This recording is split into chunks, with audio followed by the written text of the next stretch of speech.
Hi, my name is Jetta Fox, and I am doing assignment 7. And so the first question is, how do you deal with conflict?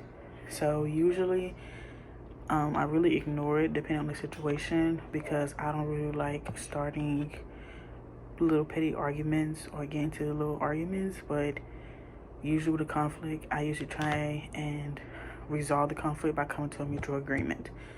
Number 2, does the story of the orange remind you of a conflict you could have handled differently? Of course it does. It reminds me of many conflicts I had with my younger siblings, with me being the eldest. Like I said, I've had many conflicts of that same situation, of course, with different objects, not exactly with an orange, but like maybe fruit, candy, riding a bike, going outside, etc., etc. Number 3, tell me about a time when you had an issue with a coworker. So, back when I was a lifeguard last summer, I had my old coworker. He was a control freak and narcissist, and I'm not really the type of person to shy away or like be quiet about situations that bother me. I'm a very outspoken person, so of course he got to the point where I got sick of it, and I informed higher up, our bosses, and I told them exactly how I felt. I emailed them, of course, professionally, but I did have an incident where I did curse him out, and sooner or later, it wasn't just me; it was my other coworkers also had a problem with him because he really was a control freak and narcissist. And sooner or later, he got written up, and he actually got fired. So that ended well on my side. Number 4, tell me about a time when you disagreed with your boss. My recent job that I left, I worked at a country club, and as you can see, I colored my hair, but my hair was all red. This time, like I said, I'm a very outspoken person, so I'm a loud person, color my hair, do all types of things.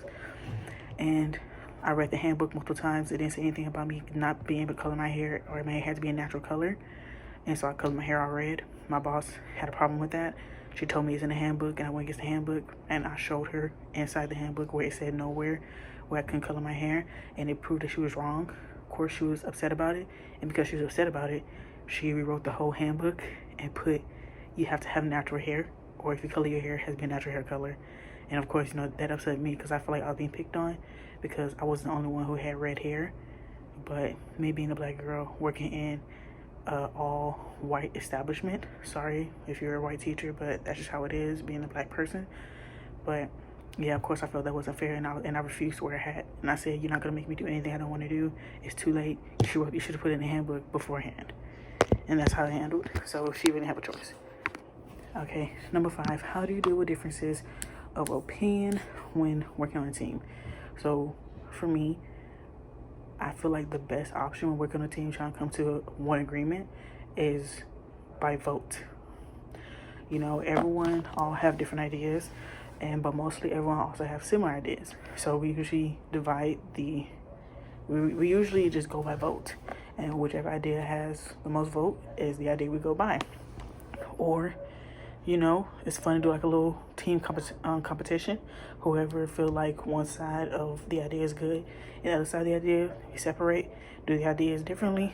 Whichever is better, we choose that one. And last question. Tell me about a time you had to respond to an unhappy customer or client. Back to the country club I used to work at. Because of COVID, the country club was walk-in. Like anybody could walk in as long as you remember. But now, because of COVID, we have to start doing reservations. So a lot of people weren't happy about that. And then we also get a lot of foreigners to come to our country club. Our country club is very high end, so we have a lot of celebrities and foreigners come in. And one guy, we kept moving him from seat to seat because he kept sitting in places that were reserved, and we kept telling him that we had to do that. The wife understood, but the husband did not like that. And because everyone else for some reason was scared to speak up to the members, but I wasn't because I could care less. So I went to go tell them, and he felt like I was picking on him. And I felt like that was the most idiotic thing ever because I was really just doing my job. And of course, he kept cursing and everything. He said I was bullying him, picking on him. And he was like, I want to speak to your boss. Of course, I said, no problem. I brought my boss. My boss was like, I've done nothing wrong. I was just doing my job. Sooner or later, in-house slash out security. They came because he kept making a scene. They had to kick him out. They rolled him up and just made sure to be careful to watch out for him any other time because he's very problematic. That is the end of this assignment. Thank you.